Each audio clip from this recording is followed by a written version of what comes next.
It's time for a cooking challenge video, but with a bit of a difference. This is a side quest and I won't be going to the shops.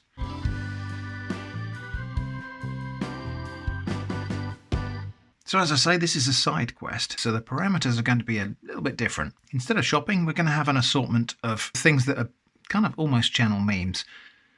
Starting with this, which is Wessler's 4 economy burgers in onion gravy. They used to just be called 4 burgers, but they put the word economy on there now, even though the price has gone up from £1 to £1.50.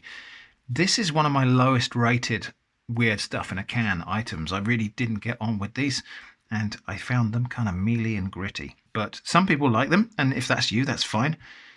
Anyway, what I've got to do in this video is kind of a bit of a redemption thing for these. I've got to see if I can make these palatable to myself. The next thing is Heinz cheesy beans. Recently reviewed in Weird Stuff in a Can, and I was disappointed with these, not because of what they are, because actually they were quite tasty, but because I felt like I was a little bit misled by the labelling.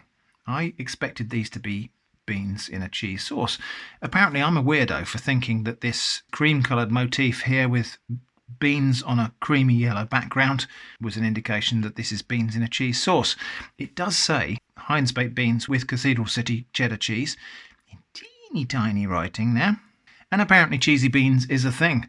I didn't know cheesy beans actually meant a specific thing, which is beans with cheese stirred into it. But for some people, that's a recipe. But there you go. I didn't know that. Anyway, so those two things are my mandatory cans. I've got to use these. A couple of other returning characters are Girthy Carrot and One Onion, otherwise known as Wonion. In addition to this, my spice allowance is going to come from my travelling spice kit. This is a little kit of spices that I take with us when we go and cook outdoors or when we go on a self-catering holiday. And this has got 6 little Kinder Egg pots in it, containing salt, mixed herbs, pepper, paprika, garlic powder and chili flakes. That's my spice and herb allowance.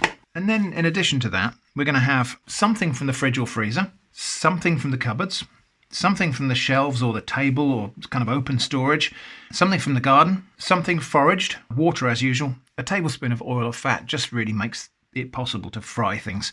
And because I'm often accused of cheating by people who don't realise that I make the rules. One little cheat. Basically, you know how in this series I sometimes get to a point where I say, if only we had, or if we'd only had this, then we could have made that. So I'm allowed one little cheat where a pinch of something, a dash of something, a splash of something, just a little grab of something from the cupboards or wherever, just to make a recipe possible. But only one of those. From this, I've got to make 3 meals. Now, this part of the video you're watching now is being recorded the day before the actual cooking. And so in lieu of the shopping, we're going to see what's available to forage at this time of year, which is end of September. We're nearly into October. So foraging at this end of the year, we have got some options. So stinging nettles in patches where they've been cut down, which they have here. This grass has been cut for hay at some point, or just cut down to maintain the footpath here. So stinging nettles, if they're regrowing after having been cut down, then those young fresh leaves are usable in the same way that they are in spring. And then we've got this one here, which is a bistort. I think it's a bistort, or it might be something closely related anyway, but it's something in the Polygonaceae family. The leaves of this one would be edible, and indeed those little inflorescences would be as well. Probably quite tasty, a little bit slightly acidic probably. We've got goosefoot here, or fat hen, or good King Henry, or one of those things. Oh, and a ladybird on it. These seeds, well, one of the other species in this genus is quinoa. So this is very closely related to quinoa, or which, if you're British, you might be pronouncing that as quinoa. So these seeds here, we could definitely forage these. We could collect these seeds, dry them out, and use them as a grain, as a pseudo cereal. So that's an option. Here's one we don't want to forage. This is black nightshade. And later on, these little green berries here will turn black. There are subspecies of this which are edible. In some parts of the world, black nightshade produces fruits that when they are fully ripe they lose their toxicity. In the UK, I don't think that actually happens. So in the UK, they remain toxic, and this is one of these things where regionality is really important. So anyway, that's one we wouldn't forage. This is wild lettuce. So again, this is the wild ancestor, or one of the wild ancestors of cultivated lettuce. It has been used medicinally. The sap from this is mildly narcotic. So that's a thing I probably wouldn't forage. Over there we've got a mustard or a pennycress or a field cress or something like that. That thing with the yellow flowers.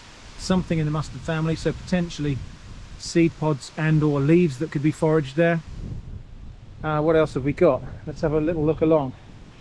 This is an area that's been dug up for some works. So there's plants growing here that have had their seeds perhaps buried for years, maybe even centuries.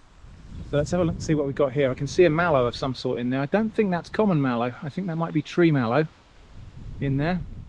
I can see more mallow leaves down there. Nice fresh ones actually. Oh, and there's an interesting plant. That's not native, although it has been grown here ornamentally and medicinally. Interesting actually to find this here. This is a datura, thorn apple. Now, location where we are, which I can't really tell you about, is quite close to an ancient monastery, and so it's possible that this was grown medicinally and the seeds have persisted here in the soil until it was all turned over by some recent works. And yeah, so this is thorn apple. It's in the potato family, the Solanaceae. Actually quite toxic, but also toxic in a kind of narcotic way. I think it's been used as a painkiller and narcotic in the past. We won't be foraging that one, but it's called thorn apple for perhaps reasons you can guess. But yeah, that one could have been waiting here in the soil for centuries. Now here's a slightly larger example of the same. I'm being careful not to touch this plant. Normally, examining plants that we might potentially forage, I would not be too worried about touching them. However, this one is one that can cause contact dermatitis. Just touching this plant, my mother-in-law actually found this, came up in her garden unexpectedly, and the flowers look a little bit like bindweed flowers. There's these trumpet-shaped white flowers, and she bent down and stuck her nose in the flower to smell it, and it did indeed have quite an intoxicating scent, but the whole of her face swelled up from touching the plant. It's quite toxic. So anyway, that's datura. I think it might be Datura stramonium or something like that. Anyway, called thorn apple for quite obvious reasons. Another mustard here. I did see some shepherd's purse around somewhere actually. Let's just go have a look at shepherd's purse. I'll go back and find that. Where was it? It was somewhere near that thing. Yeah, there we go. So that down there is shepherd's purse. Little heart-shaped seed pods. Those seed pods we can eat. They've got a sort of mild radishy rocket type flavour. So there's all sorts of green things. There's a bit bigger example of shepherd's purse right there. So all sorts of things we could forage here. Interestingly, some lovely nice green mallow leaves. Fresh looking mallow leaves. I think that might be the thing we could pick today. But actually these mustard leaves here look quite nice as well. This is a wild mustard. Lovely tender leaves here. These might be quite nice as well. So options, there's plenty of options. Another thing we could potentially forage is these rose hips. So this is a probably planted rose in this hedgerow here. Somebody's planted a variety of trees and shrubs in this to create this hedge, but this is some kind of wild rose. And those rose hips, they look a little bit underripe actually. They're sometimes a little bit better once the frost has got on them. But that's a potential thing that could be foraged. We've had a fair bit of rain in the last couple of weeks, and so things are definitely feeling a lot more autumnal now. This is a horse chestnut tree, but we could possibly find sweet chestnuts to forage. It's almost time for those to start falling. And the amount of rain we've had could mean that we might find one or two fungi today. I'm hopeful. So here's our first fungi of the day. These are common ink caps, quite a lot of them, and some of them in fairly decent condition. This is a mushroom that used to be considered edible, although this is the one that if you eat this and consume alcohol, you're violently ill because it blocks something in your liver. It blocks one of the metabolic pathways that I think breaks down alcohol in your liver. So you get horribly, horribly ill if you eat this mushroom and also consume alcohol. It used to be classed as edible with that constraint. It's now actually just considered mildly toxic because of that thing it does to your liver. There are a bunch of other things that do that to your liver, but yeah, this mushroom is no longer considered just simply edible. But that is the common ink cap. Here's another fungus that I don't think is edible, but this is called fairies' bonnets, I think. Tiny little mushroom, grows on stumps.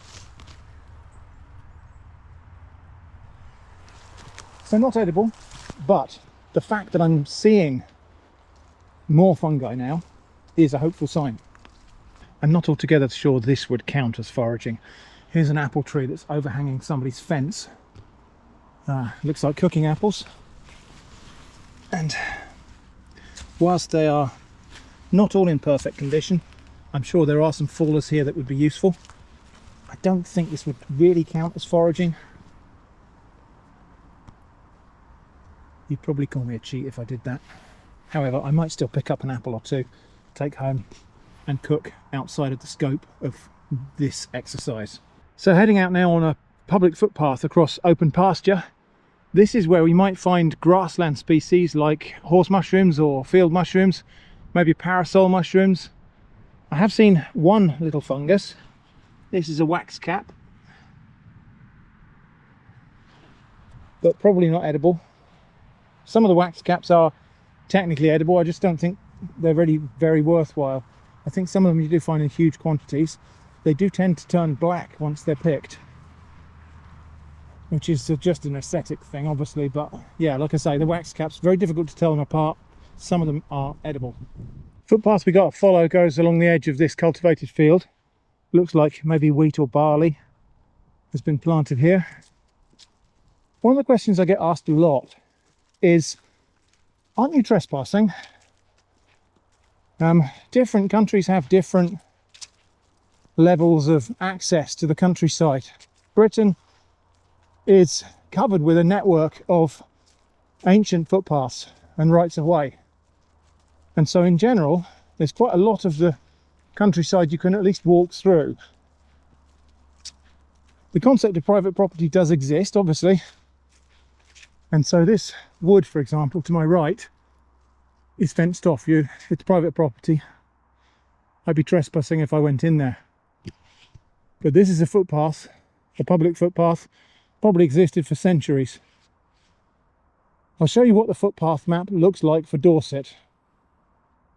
As you can see, quite a dense network of footpaths available to walk on for anybody.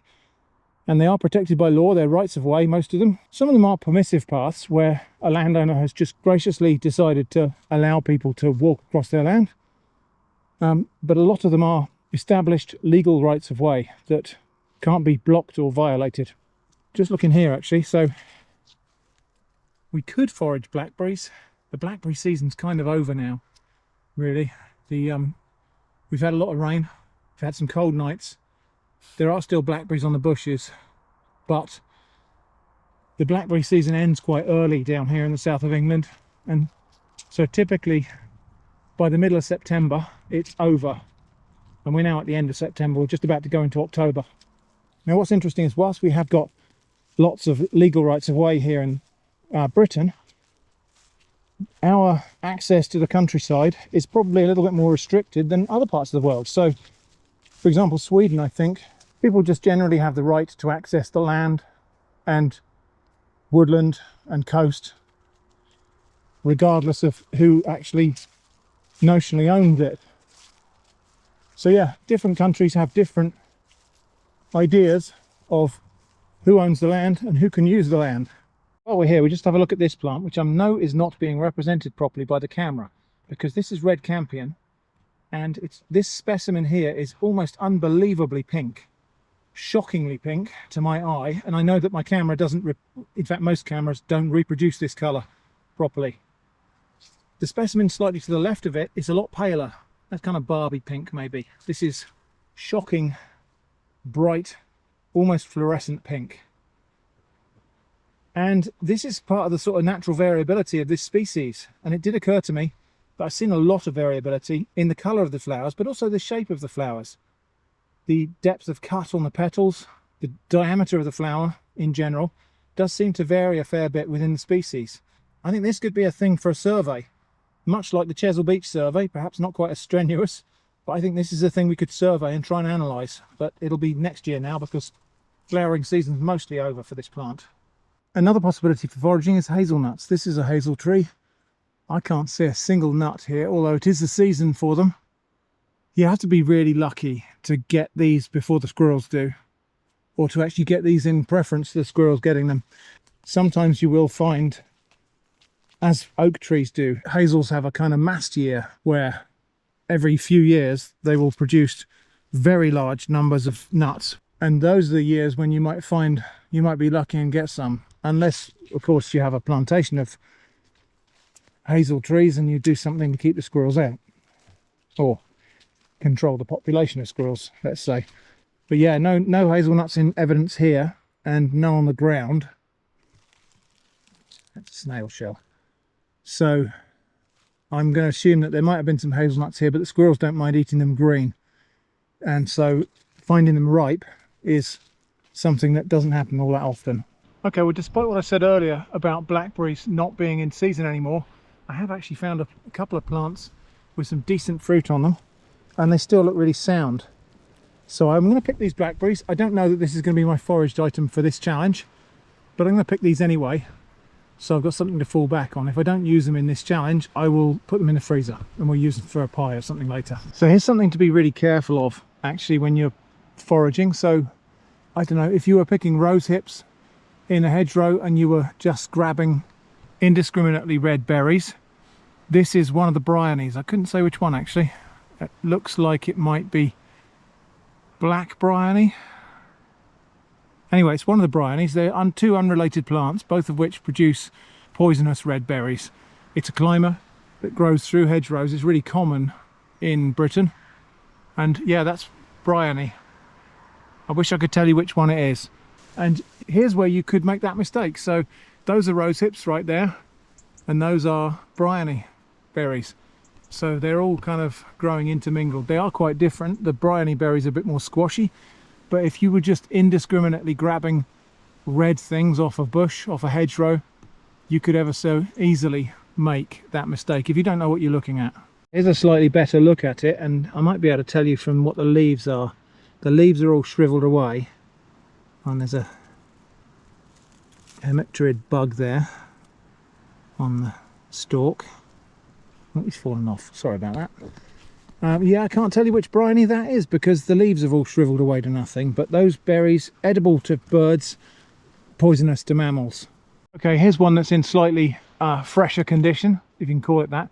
So this is black bryony. I can tell you from the shape of the heart-shaped leaves there. This is in the yam family. And yeah, just not edible.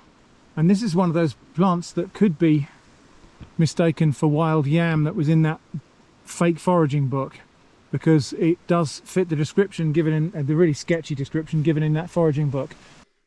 So these are the things we've definitely got to work with, which is the burgers, the beans, girthy carrot and wunion and the spice kit. But we've got to pick a few other things now this morning. So something from the fridge or freezer. Well, let's go and have a look.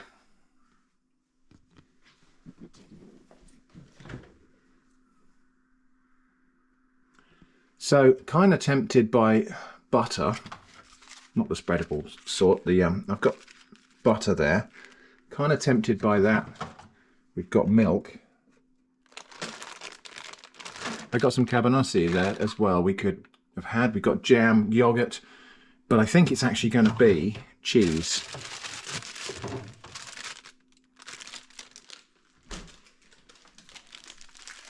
Something from the cupboards. This is more tricky because we've got a whole load of jars and stuff down there.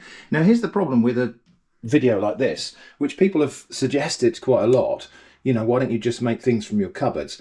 My cupboards are pretty well stocked because I've been in situations in the past where I didn't have enough food.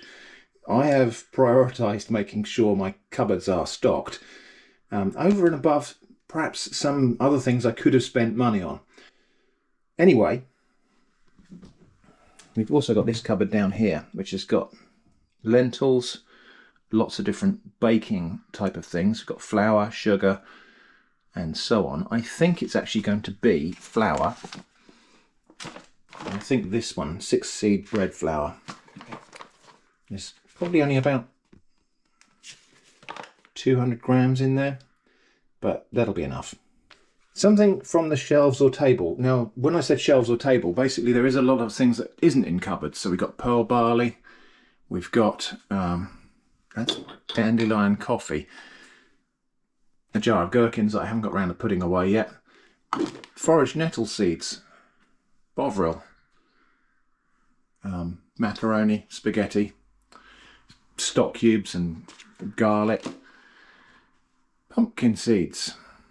And there's also this shelf here which has got some beans and my dried mushrooms that I foraged, more lentils, buckwheat, and of course there's the dining table as well, and there's the worktops and the bread bin here, and so there's bread in there I could have. So we could actually have, for example, this, which is out here on the countertop. This is a patty pan squash that was given to us by a friend. We've also got oil, olive oil and sunflower oil there by the cooker. So out on sort of on the shelves, but I think it's actually going to be eggs. So eggs we've got out here. Let's see how many we've got in here. There's 4 eggs in there. Let's say 4 eggs. There is another dozen there, but we will ignore those. Something from the garden was really a bit of a no-brainer because there are a few things I could have from the garden. There's plenty of watercress in my little watercress farm. There's the Swiss chard is still doing pretty well. We could pick some of that. There's probably a courgette or two lurking underneath all of those leaves, although the season is coming to an end for those. But it was a no-brainer, and it was tomatoes. The tomatoes are still producing in the greenhouse and they're still really good. And so I went and picked a whole load of tomatoes. I picked these yesterday and here they are. Fantastic tomatoes. I probably won't use all of those today, but there we go. Something from the garden is tomatoes. And something foraged, I still haven't really made my mind up, but I didn't find any mushrooms yesterday. So I think it's going to be some kind of green leaves, which I think we'll leave until after breakfast. Breakfast should be simple, and so I'm going to just have one of the burgers with some beans and a fried egg, but I want something to soak up the beans a bit, so I'm going to make a kind of quick bread type of thing. So for this, we're just going to have some of this 6-seed flour, not a lot of it, because I'm just making 1 serving here. So yeah, I think maybe that much, and we'll add a few things to that. Girthy carrot, we will just lose that end off of there. That can go in the compost. And then I've scrubbed this, but I'm not peeling it. We'll have some of that carrot grated. Yep, about that much. So vintage West Country farmhouse cheddar. Maybe 15 grams of cheese there. These things can go into that bowl with the flour. And we'll also have a bit of the onion as well, I think. Maybe not all of it, so maybe just like that much. Just make sure that those shreds are all separated from one another. And then that also will go into that bowl. We'll just loosely combine those ingredients, just really to get the flour coating all the other things. A really tiny pinch of salt, because there's salt in the cheese. I think the dried mixed herbs will be a good choice here, so I've got those. Plenty left for other things. And I think chili flakes. Again, plenty left.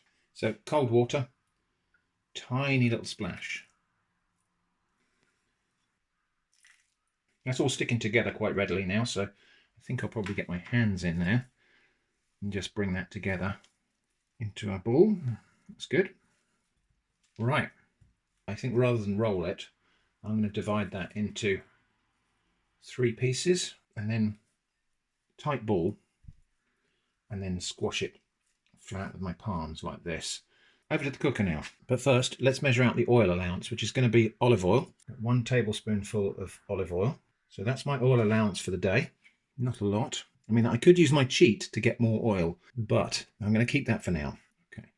I'm just going to go and put this tablespoon upside down in the pan so that I get the last little bit of oil out of it. I don't know how much oil we actually get that way. We're a tiny little dribble. So we are going to have just a little bit more of the oil allowance in the pan there. And my first thing to go into the pan is going to be these weird patty things, whatever you want to call these griddle cakes. And I'm going to put them in while the pan is cold, just because it's a bit easier to manage that way. And I can make sure that they all get a little bit of oil stuck on the bottom of them. There will be some fat that comes out of the cheese. Right, so they've all got a little bit of oil stuck under them. I'm just going to cook those quite gently now in the pan. So let's have a look at these burgers and see how these have varied since the last time I reviewed them.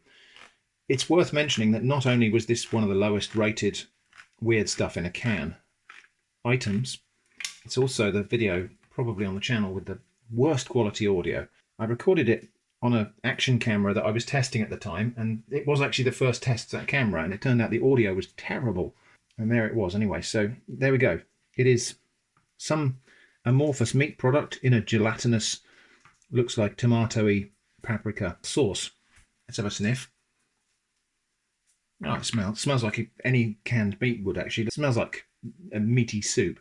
Anyway, we'll leave that to the side because I can hear some sizzling happening over at the cooker. Now, I think we will just give these a quick flip, even though they're not completely done. Wow, look at the fat melting out of that cheese. Because what I want to do is just give them a squish down on that side to flatten the uncooked side. Now, what kind of a cooked breakfast would it be without tomatoes?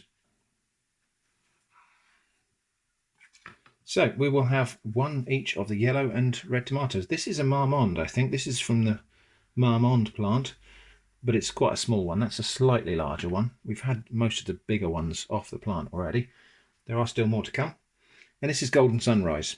Over here, these things are smelling a little bit toasty now, so let's just turn them over and see what they look like. Yeah, so they're starting to brown. Meanwhile, to stop the rest of that onion from spoiling, I've got this kind of weird gadget. Had this for years. It's one of those things where kitchen gadgets are sometimes a bit hit and miss. This one's actually pretty good because that onion is kind of sealed in there now. I can put that in the fridge and it won't taint other things in the fridge, but also that will stop that cut surface from drying out, so I won't waste any onion, which is quite useful today. We haven't got very much onion. So my cheesy beans, we're just going to tip those out into a plastic container because I'm not going to use them all in one sitting. So we'll just scrape those out there. I can smell burning, so I'm just going to, bear with me 1 second, just going to go and attend to the pan. Yep, it wasn't burning. We caught it just in time, so just nice and toasty. They just need another minute or two on that side, on the other side, and then we're done with those. I think these things are probably done now. Let's have a look at the other side. Pretty toasty. They've got a little bit of spring to them actually. The steam that develops inside has given them a tiny bit of a rise, but they will sink back again once they're cooled. So, in with the tomatoes, cut side down. In with one of these burgers, if I can get one out. Oh boy, look at that. One of these burgers is going to go in there. Now, I don't actually think these burgers are meant to be fried like this, but here we are. That is sticking a little bit, but fortunately it's not a bad pan.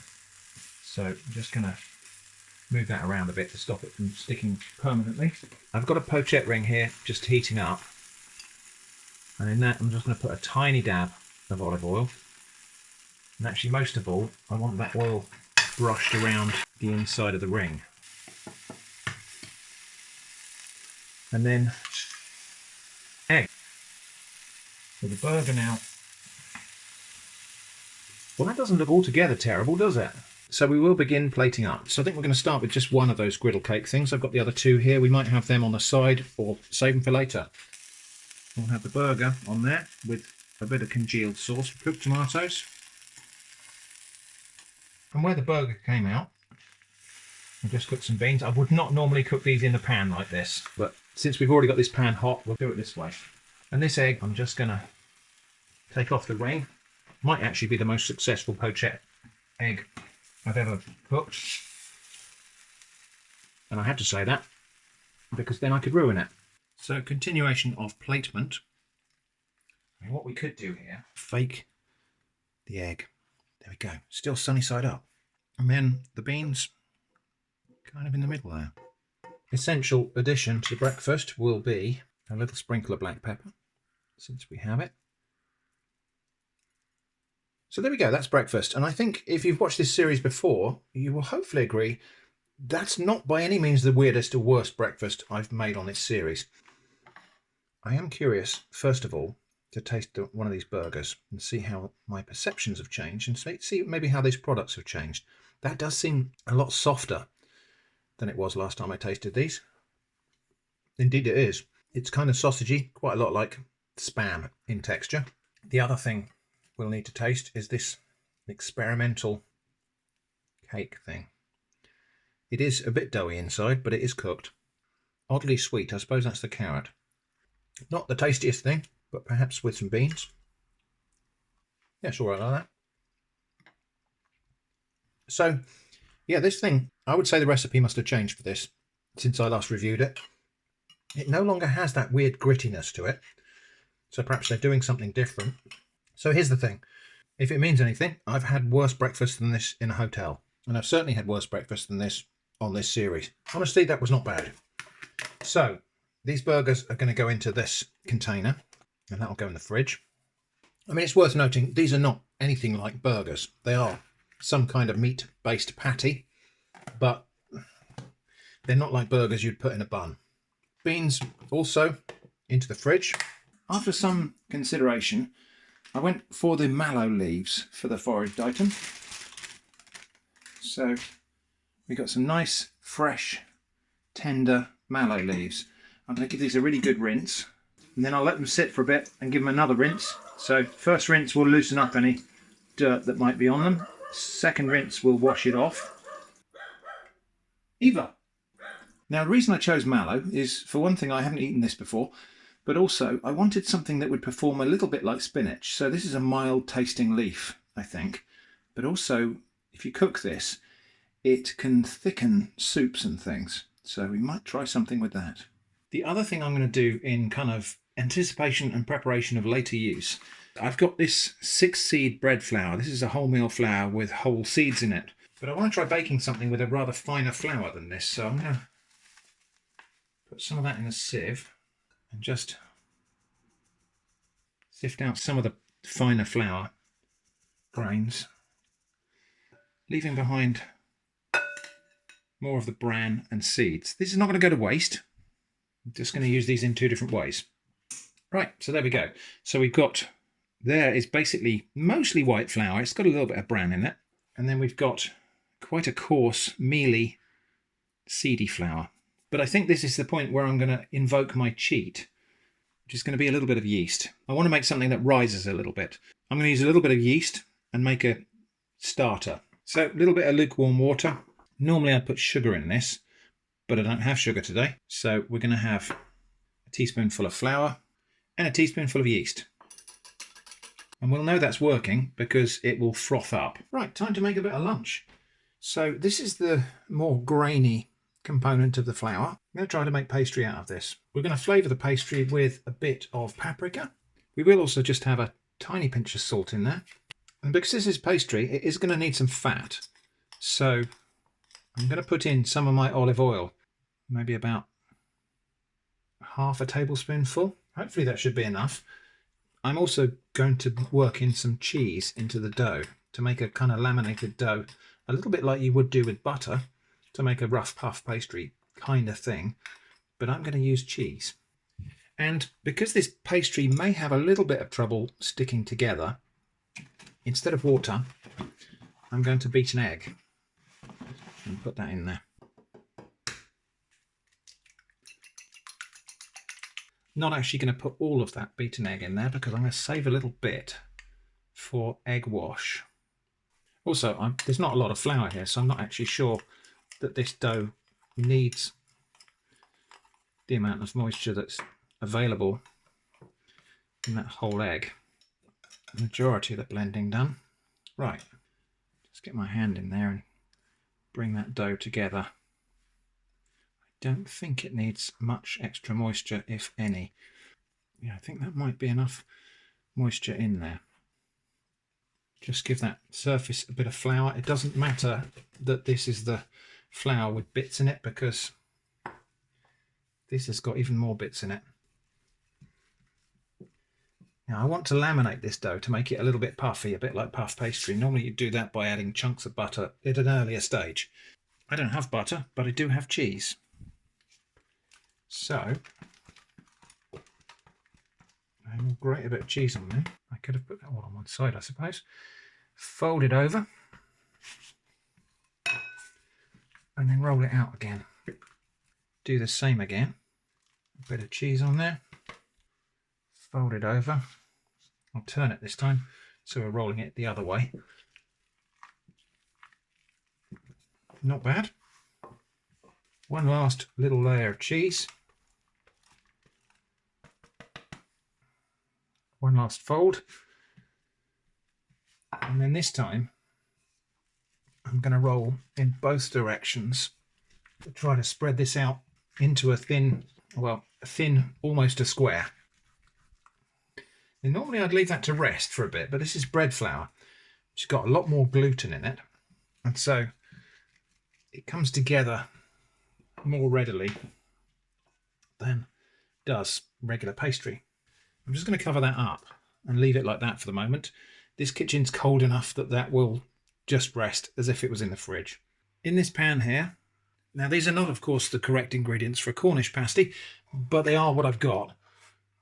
So I've got some carrot, which I've cut into small pieces, and my onion. There is still about 1/3 of the onion left. For a Cornish pasty, the ingredients would normally go in raw and cook inside the pasty. I believe that's the case. I am going to cook these a little bit first because my pastry is really thin, and I think the carrots will need a little bit of a head start anyway. Also, while that's all happening, this is my other portion of my flour. This is the sifted part. This worked out to be 82 grams of flour, and I'm going to try to make a bread dough out of this. So we want 50 grams of wet ingredients. So I've got my starter there, which has bubbled a little bit, but not very much. Let's see how many grams that comes to. Well, that's exactly 50 grams. How about that? We don't need any extra liquid. I'm just going to bring that together into a dough. Yeah, we've got a nice ball of dough there now. I'm not going to need that at all. That now is going to go in the airing cupboard in a warm place. And it's just going to sit there and prove until it doubles in size. And then we'll do something else with it later. And now I'm just going to take one of these burgers. Oh gosh, if they'll come apart. So one of those burgers.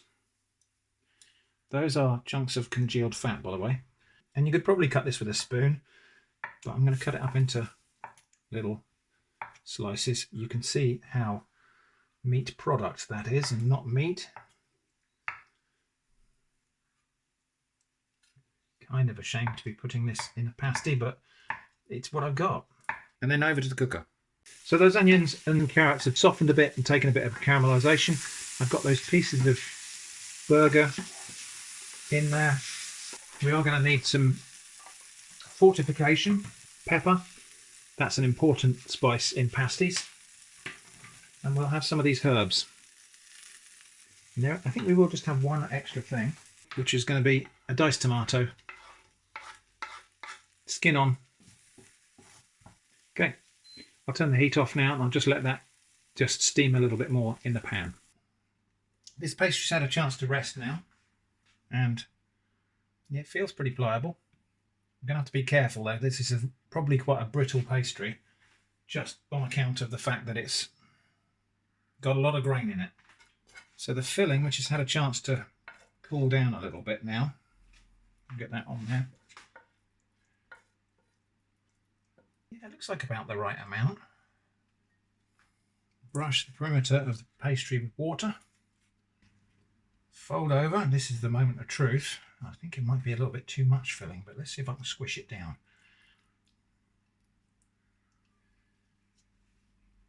Fold over and press down. I think we might get away with it. And I think rather than try and crimp with a fork, which has got pointy tines, we're going to crimp with a spoon. Why a spoon, cousin? Why not an axe? Because it's dull, you twit, it'll hurt more.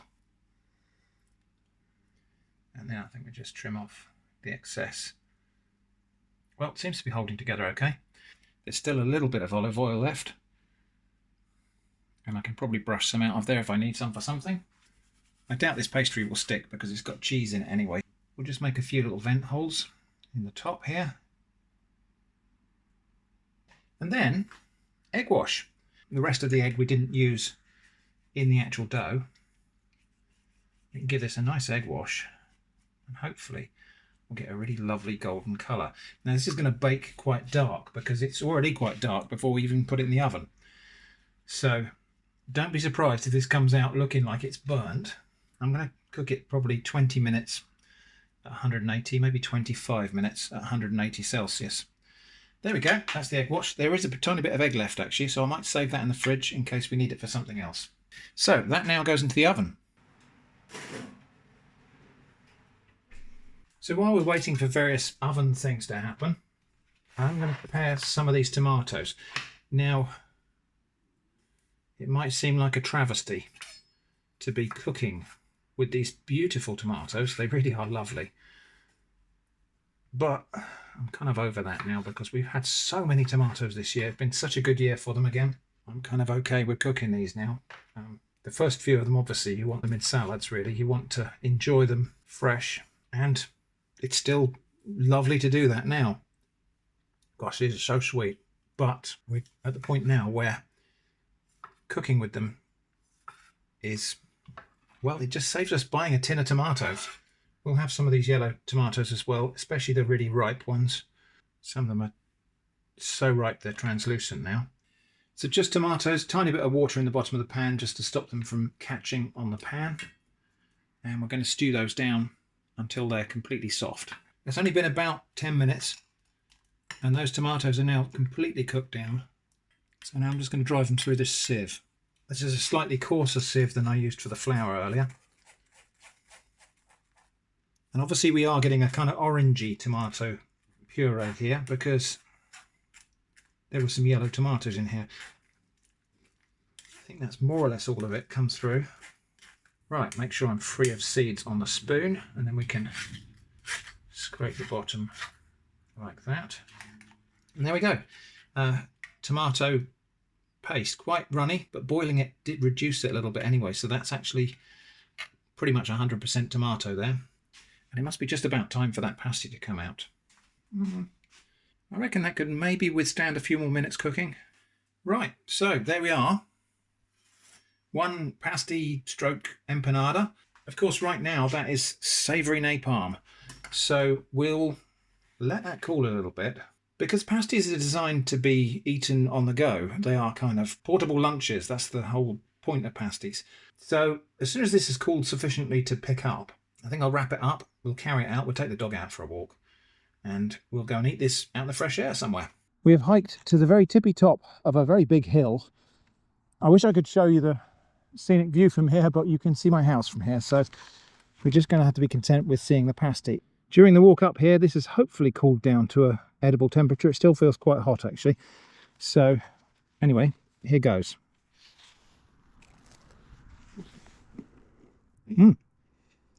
Pastry is crisp throughout.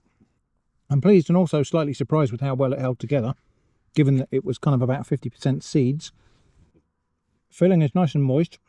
Yeah, it tastes well enough. The meat stuff has virtually no texture, but the flavour's in there. And of course on the hike up here, guess what I found? Mushrooms. Some quiet fairy ring mushrooms. Marasmius oreades. But it's too late now. I may still pick them and have them another day. What's up with you? You want a bit of this? In a minute. When I get down to the crust, you can have a little morsel. Okay? Patience? Is that a thing? Not really. This is not anything like a Cornish pasty, of course, because it doesn't have beef in it, it doesn't have swede in it, it doesn't have potato in it.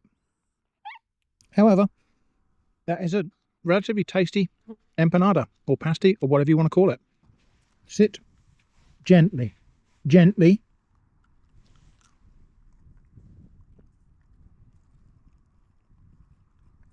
What do we reckon, Eva? Good or not? Good? Yeah? Right, back home now. A bit of video editing, probably. This video you're watching, in fact. And then we'll get on with preparing dinner. Okay, we got some work to do getting dinner ready. This is the bread dough that I've had in the airing cupboard, and it's actually probably a little bit overproof, but it'll be fine for what I want. My last little dribble of olive oil is going to go onto this tray, and I'm just going to spread that over the entire surface of the tray. Next, I need to flour this pastry surface, but I don't want to flour it with the seeds. I'm going to try to make pizza, or something approximating pizza. So we'll turn that dough out onto there. Yeah, definitely a little bit overproof, but it'll be fine because it hasn't got to rise up tall. I can feel that that's quite a sticky, loose dough. Just going to knead that for a little bit, just to bring it together into a ball. And yeah, I could try and stretch this out by hand, but I don't have that skill. So, rolling pin to the rescue.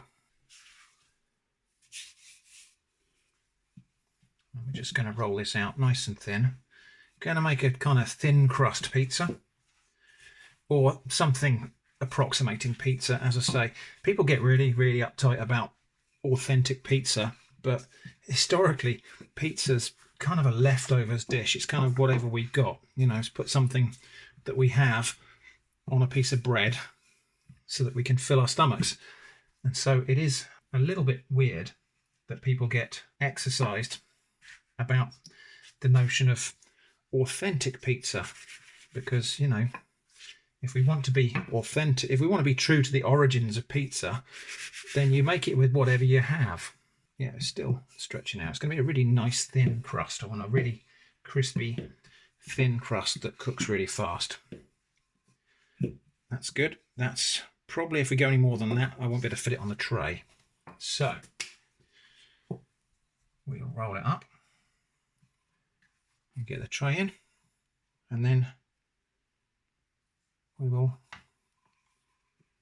unroll. Just push it around a little bit so it doesn't overhang. That's good. Okay, right, we can set that aside while we get the other bits ready.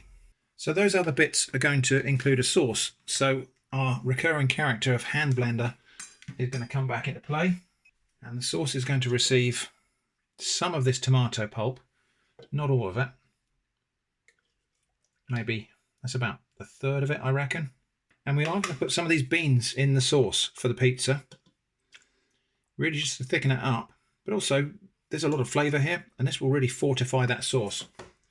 So let's see how that blends up. We can always add a bit more of that tomato juice if we need to. I think there might be more than we need here anyway. Nice, thick, not particularly red sauce, but just to make it a bit redder, we can have some paprika in there. Probably should have done this before I blended it. Mixed herbs. Garlic powder. And we'll give that a good stir up together. And a little taste. Like it or not, that's the pizza sauce. It actually tastes pretty good. So we need some kind of topping for the pizza, and all we have is these weird burgers. I'm going to start off with one, actually, I think. Now, I could just cut these into pieces and put them on top of the pizza, but they're just not very interesting in flavour. So we are going to fortify these and make a kind of spicy sausage something. So lots of chili flakes, a little bit of herbs, again paprika. I mean, these are the same things that are going in the sauce, and garlic, plus some of this onion. In fact, most of the onion. There is one tiny little sliver in there, which I've got something else in mind for. I think we will have the other sausage patty in there. I'll reserve that sauce because I've got a plan for that as well. Okay, well, it is, as they say, what it is. But I've got a plan on how we can present that a bit better than that. Right, the oven is preheating, so here we go.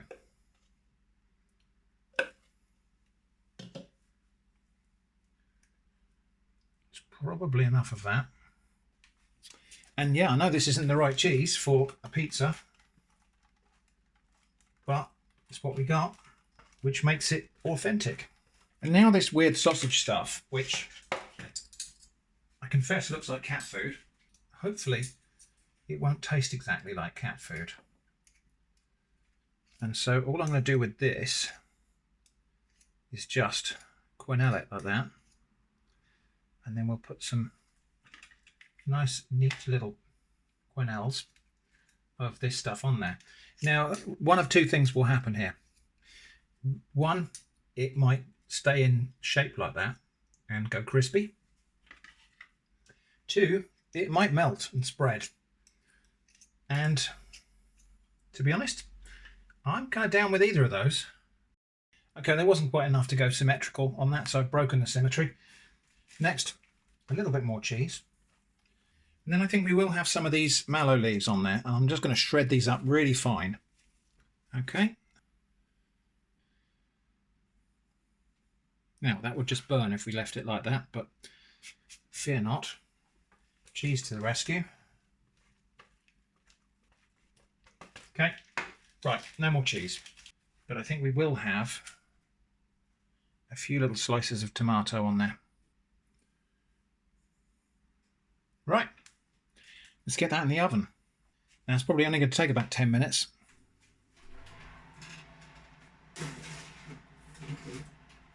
Right, rather than rest on my laurels while we wait for that pizza, we're going to make a little starter. We've got some girthy carrot left, so I'll grate up a bit of that and then chop it really finely. Okay, and that's going to be cooked in the remainder of that tomato juice. While this is coming to a simmer here, because I just want to cook that carrot a little bit, I'm just going to retoast these weird bread things I made for breakfast. But I'm going to cut them into strips like this. And hopefully these will go crispy. They'll be a little bit like kind of your weird breadsticks, maybe? Croutons. But we'll just dry toast those in the non-stick pan there. I'll go and get the other one. We'll put that in as well. And cutting them with scissors is just convenient. I've made a bit of a mess in the kitchen with all this prep. So scissors just happen to be an easy way to cut that up. Right, while this is simmering away and that carrot is probably mostly cooked now, we're going to have this is the onion gravy from the burgers. And this is in lieu of stock, really. So this is a gelatinous pork stock. We will have some more of those mallow leaves, just chopped very finely. And this should kind of thicken it up a bit, but in an interesting way. Mallow is what they call mucilaginous. So it's all kind of slimy and gummy. So that's what that might do to that. There might not be enough mallow there to make that happen. Pizza is actually looking remarkably okay for pizza with none of the right ingredients. And these things, whilst they're not getting crispy yet, they are starting to sound crispy. I'm not sure they're going to crisp up completely. I suppose I could have put them in the oven. And given that this is nearly done now, this soup, we are going to have a few of these beans in there. Baked beans in a soup might be weird, but beans in a soup isn't. Okay, and I'm going to say that's done now. I'm not sure that mallow has actually made it gloopy or not, but we'll see when we serve up. So, starter, tomato and mallow soup with crispy whole grain breadsticks. Not finished, just a little garnish of tomato, a few little shreds of raw onion. Well, I think that looks quite nice, but how does it taste? Well, while we're waiting for the soup just to cool a tiny bit, let's just try one of these. Still soft inside, but crispy. Yeah, good. And we'll try dunking one in a moment. Well, there's no great strings drawing from this soup, so I obviously didn't put enough mallow in there. Oh, I can taste it though. It's like an earthy, leafy taste, so spinachy sort of thing. And I can feel it. It has given it a really kind of silky, slippery texture, which I don't always like, but it seems to work okay here. The pizza is done. I must just take that out of the oven. I don't think that looks terrible at all. The sausage things have sagged a bit, but I'm completely okay with it. Lovely crisp crust, not soggy in the middle. I'm going to let that cool at the moment because everything about that is napalm. So where were we? This soup. Well, let's try dunking one of these. Yeah, that mallow definitely, whilst it hasn't, like I say, it hasn't made the soup all stringy like Babatunde's okra soup, it definitely has added some texture. And it's a texture I wouldn't normally enjoy. But actually in here, it's working really well. I think it's because there's such a powerful tomato flavour in here, so that's really carrying that texture. And the beans are also there. That soup is more than okay. All right, so that was the starter. Here's the main course. Pizza of some description. It's gone lovely and crisp. I mean, look at it, yeah, by way of demonstration. By the way, if anything I do on camera ever looks weird or awkward, it's probably safest to assume it's because I'm on camera. I have to kind of reach around this camera thing to get to do what I want. So there we go. The crust is golden, but still pliable. The edge is super crispy. Let's get in there. Hot, still hot. The sausage thing's not the most exciting pizza topping, but adding those onions and all those spices and things to it has definitely elevated it. So here's the thing. If you didn't tell me what that was supposed to be, I think I would just assume that was some kind of sausage thing. And that's the dog complaining that we haven't done the toast tax, because pizza is essentially cheese on toast. What?